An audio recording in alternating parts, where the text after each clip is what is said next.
Si le bonheur a un prix, quel est-il? Regardez tout de suite cette vidéo.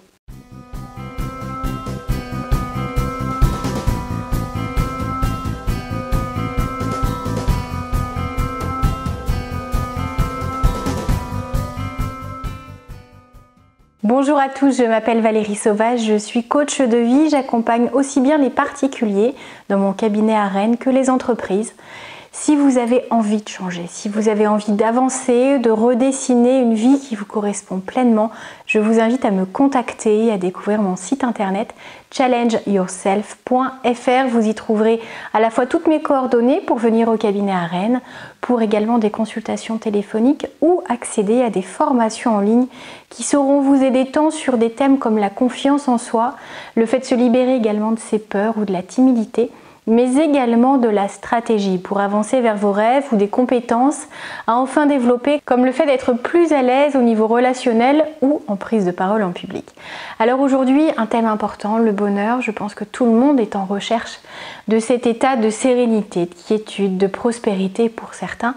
En tout cas, quel que soit l'objectif que vous cachez derrière ce terme bonheur, quels que soient les ingrédients que vous avez envie de mettre dans la recette, il est important de comprendre qu'il va vous en coûter un prix. Le bonheur ne se livre pas dans un joli papier cadeau, même quelqu'un vous aimant de tout son cœur ne pourra pas vous apporter tout ce dont vous avez besoin. Il va falloir réfléchir à ce que vous voulez, à ce qui compte pour vous, à ce que vous voulez faire de votre vie, tant au niveau professionnel que ce que vous voulez y ajouter à titre personnel, pour votre épanouissement au sein de vos différentes relations. En tout cas, ça va vous demander d'adopter un état d'esprit particulier.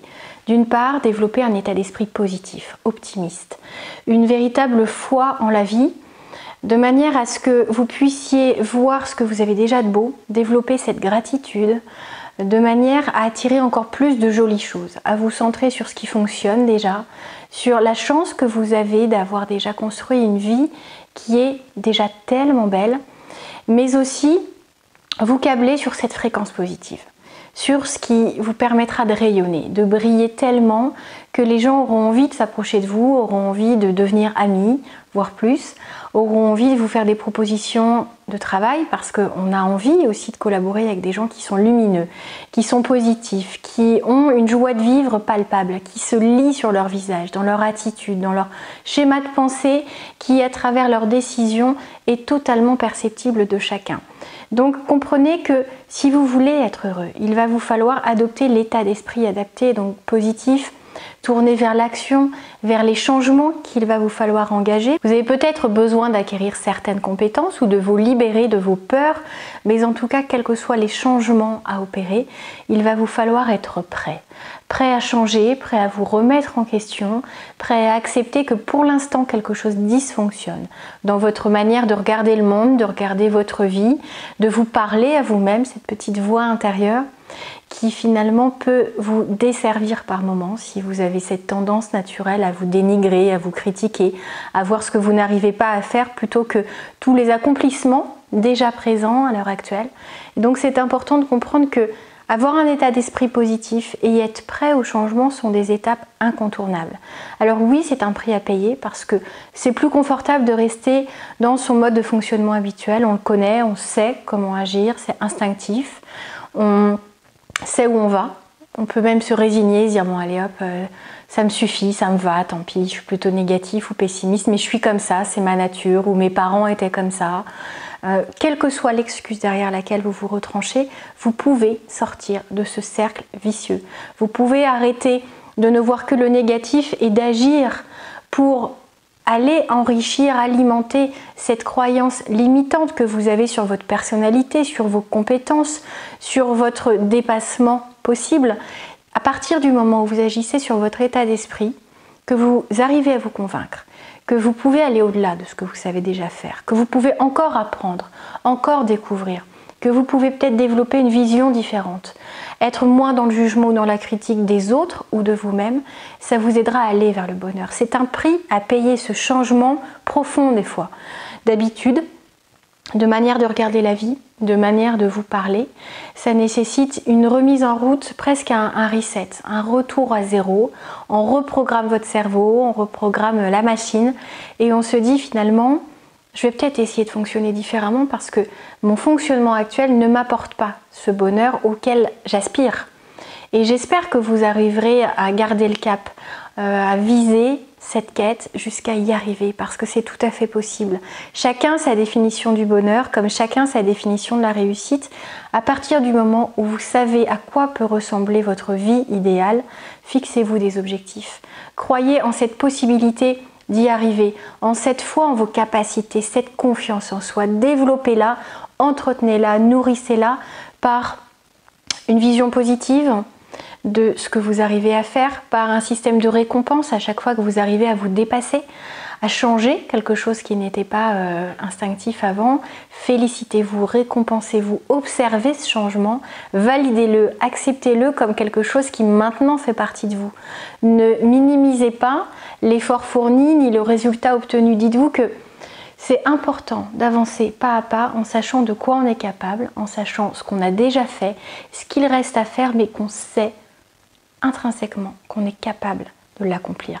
Donc croyez en vous, comprenez que les bouleversements engendrent énormément de peur, de résistance aussi, parce que c'est plus facile de rester dans sa zone de confort, dans ce qu'on connaît, même si justement cette zone de confort n'est pas confortable, n'est pas source de plaisir et vous limite plutôt qu'autre chose. Donc plutôt que de vous résigner, dites-vous que le bonheur il est atteignable, tout le monde y a le droit, accordez-vous ce droit au bonheur et vous verrez que vous pourrez mettre en place un certain nombre de choses qui vous en rapprochera jusqu'à l'atteindre.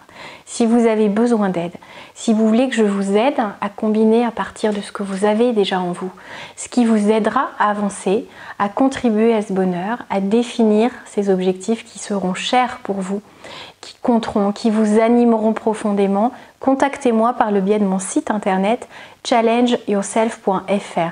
Il y a un prix à payer pour atteindre le bonheur, comme il y a un prix à payer pour changer, pour devenir riche, pour avoir du succès, pour créer une vie qui vous correspond pleinement. Ça ne se fait pas comme ça, sans réfléchir, sans prendre des décisions, sans se dépasser, sans aller au-delà de ce qu'on fait déjà. Parce que si vous aviez déjà en main ce bonheur, vous ne seriez pas en train de regarder cette vidéo, à moins de vous dire oui, je regarde quand même parce que je veux me féliciter de tout ce que j'ai accompli, tout ce parcours, cette évolution, parce qu'on est un être d'évolution, on n'est pas fait pour stagner, pour cesser d'apprendre, on est là pour continuer de rester dans cette curiosité, dans ce dépassement permanent. Ça ne veut pas dire que c'est une course effrénée, peut-être liée à des insatisfactions, c'est pas du tout ça. Soyez satisfait de ce que vous avez, mais aussi de ce que vous allez construire pas à pas.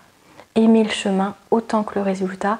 Le prix à payer touche à tout ce qui est lié à l'effort, au changement engendré, donc le fait d'affronter ces résistances, le fait de faire face à ces peurs, sans les nier, sans imaginer qu'elles vont disparaître d'elles-mêmes, sans vous dire qu'elles n'ont pas existé, qu'elles n'ont pas à être ici. Ça n'est pas un combat. Ne combattez pas vos peurs, ne minimisez pas vos peurs. Comprenez qu'il faut juste les apaiser, leur trouver une solution et elles disparaîtront d'elles-mêmes. Enlevez cette charge émotionnelle, tout ce qui vous fait vous éloigner de votre fonctionnement rationnel qui vous aide à prendre des décisions ou à trouver des solutions. Comprenez que la peur fonctionne énormément avec les émotions. La peur fait émerger en vous énormément d'anciennes blessures, des blocages récurrents, chroniques parfois, qui vont vous amener à essayer même de rebrousser chemin tant qu'il sera encore temps. Donc cette tendance au fait d'abandonner, au fait de vous dire c'est pas pour moi, c'est une excuse derrière laquelle on se retranche quand on n'arrive pas à comprendre ses peurs, à comprendre le message qui se cache derrière, à revenir à plus de rationalité, à traiter sa peur. Encore une fois, contactez-moi. Votre chemin peut être beaucoup plus simple si vous avez en main les bonnes clés, les bonnes méthodes, le bon soutien. Vous avez mes coordonnées, je vous invite également à vous abonner à cette chaîne, c'est totalement gratuit, il suffit d'appuyer sur le petit bouton rouge qui vous permettra d'être abonné et en appuyant sur la cloche, vous recevrez les notifications vous informant des nouvelles vidéos parues. C'est une très belle journée qui s'annonce si vous décidez d'en faire un premier pas ou un nouveau pas vers le bonheur. Saisissez cette opportunité, chaque opportunité qui vous rapproche en tout cas de vos rêves. Profitez de vous, profitez de la vie et croyez en tout ça. Au revoir.